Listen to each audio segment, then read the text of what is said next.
Welcome to Sun Newsday with Kevin Clark. I am Kevin Clark. Yep. Yeah. Coming out of the best weekend in sports, going to the second best weekend in sports, guys. What's third? Winter Olympics? The Winter Olympics? Name one thing that happened at the last Winter Olympics. The U.S. won gold in curling. I remember that. Seriously? No shit, curling? Are we back in curling? USA, baby. All right, Mark Ingram, NFL running back. He's here with Microban 24. Welcome to Sun Newsday, Mark.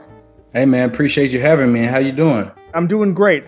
First question, a little bit of news this week. Sean Payton is at least stepping away for now. Put in perspective what Sean Payton meant to New Orleans, meant to the Saints, meant to you on a week where he's stepping down, Mark. He meant everything, man. He came to New Orleans in 06 when it was a tough time for the city, a tough time for the team, everything. And he created a winning culture, a winning legacy, and he brought a Super Bowl to the city and to the team, the first one ever. So that in itself he's a legend. He's legendary, you know what I mean? And just drafted me in 2011, been on some great teams, won a lot of NFC South championships, a lot of playoff games. And obviously I know when he makes changes, he always has a plan. He always has a strategy. Sure. On what's awaiting. So I'm eager and happy for him to see what's coming for him in this next chapter of his life. I know he'll be successful. I know he'll do great. So I wish health, wealth, blessings to him and his family in this next chapter of his life. What's the most important thing you learned from him? A specific teaching point where you're like, oh my God, this guy's different. Man, he just has so many teaching lessons, man. Like all through this year, he would be like, man, half the people don't care about your problems and the other half are glad you have them. You know what I mean? Just stuff like that, bro. And just never being complacent. Always never being complacent. Never, if you're losing, if you're in a slump, if you have bad plays, bad games, never be complacent with that. Like, you know what I mean? Always strive to be a winner. Always strive to be a champion. And that's kind of what he instilled. And I'm just thankful that I had a coach that, preached that, because I came from a coach in college who preached that as well. So I think you're one of the most introspective guys. Obviously, you've done a lot of media. You've done podcasting. You break down the game in a really interesting way. I want to get to these four teams that are playing this weekend and what this game is going to look like. And I want to start with San Francisco. And I'm curious, let's start with Fred Warner and that defense. What is one thing we need to know about Fred Warner?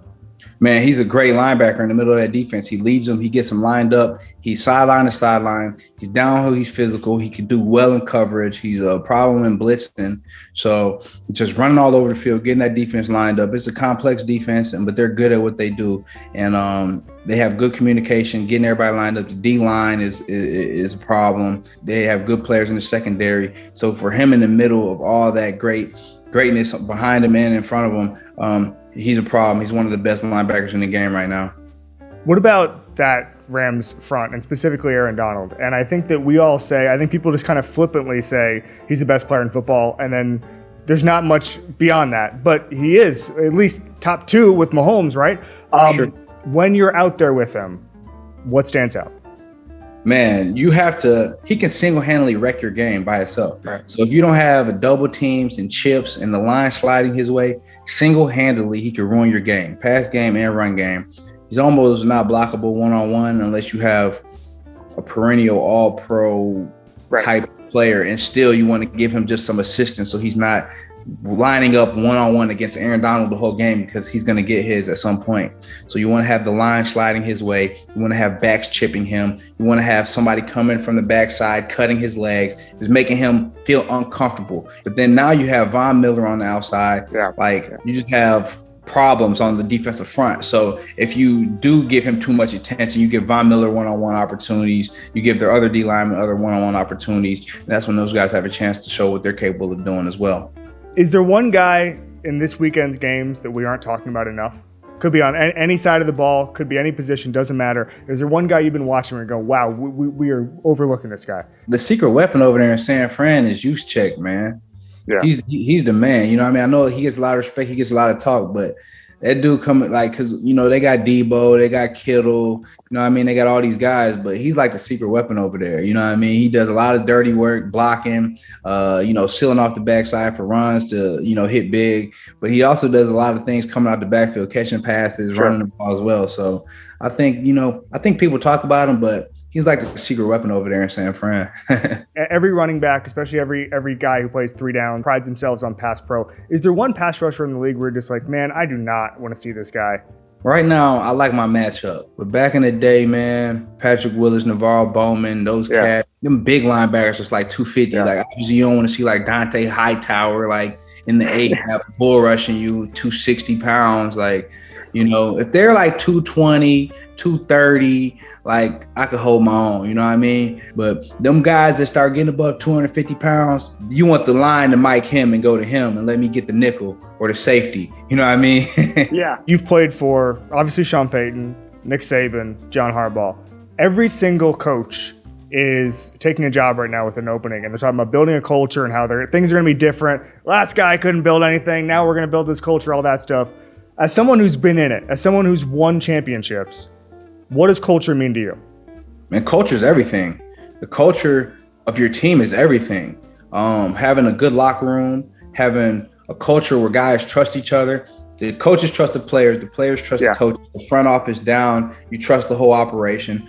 From the training staff to the equipment, there's a culture of trust and believing in one another. And that's essentially what you want in a team. Because if you have a team where people don't believe that what they're being told is what's being said, there's instability from the top of the organization to the bottom. Like those are things that create just some tension within the culture of your team.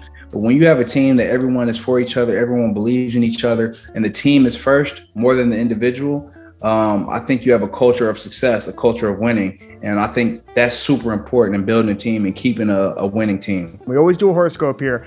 It's you're a Sagittarius, is that correct? Yep, last day for Sagittarius. Okay, today you are likely to experience stability in your life. Your patient approach towards handling things and your ability to work under pressure may make you a winner. That sounds about right. Sounds on point. Like you're just taking care of business. Yeah, a lot of horoscopes. I'd be like, nah. Yeah, right there. That measure today is on point. That's me. Sagittarius. Shout out Sagittarius. All right, we do a thing called Club Kevin. You can induct anybody you want. If, whoever you think is crushing this week, could be TV you're watching, movie you saw, athlete you're feeling right now. Doesn't matter. Could be anybody. Where do you go with it, Mark? I'm inducting Ragnar Lothbrok off of Vikings because he's a beast. He the man. So basically, he the head of this little tribe of Vikings. They be selling west to England, raiding stuff, getting treasure, and then they be going back. So they just be causing havoc, right? But he's the leader of this place. He has hella sons. He's a leader. He's a beast. And I fool with him. Are you into fantasy stuff or is it more action stuff? I like action stuff. I mean, I like when they go into war and slicing people, shield wall, you know what I mean? All that stuff. But I'm kind of versatile with what I watch, you know what I mean? Sure. So I'm on Vikings right now. Me and the wife watching the last season of Ozarks right now. It was between Ragnar Lothbrok and it was from Ruth. I like Ruth too, from Ozarks. Yeah. You know what I mean? So I was either gonna go Ruth because I like her, or I was gonna go Ragnar Lothbrok, but I had to go Ragnar. Ragnar Lothbrok to Club Kevin. That's how we doing it. Tell me about what you're doing with Microband 24, Mark. Microband 24. I'm the MVP protector. You know what I mean? And Microband 24 is bringing in protection. Spray your surface. You walk away. 24 hours. It's killing bacteria. Touch after touch after touch. It's killing bacteria. And on top of that, we go into the community, donating a year's worth of supply of Microband 24 to the 18th Ward Sports Club in New Orleans. And on top of that, we donated $10,000 to the 18th Ward Sports Club as well from Microband 24. I'm thankful for the partnership with Microband 24. I'm the most valuable protector, and they bring in the most valuable protection to your house and to every city near you. Awesome, man. Thank you so much. Thanks for coming on Slow News Day.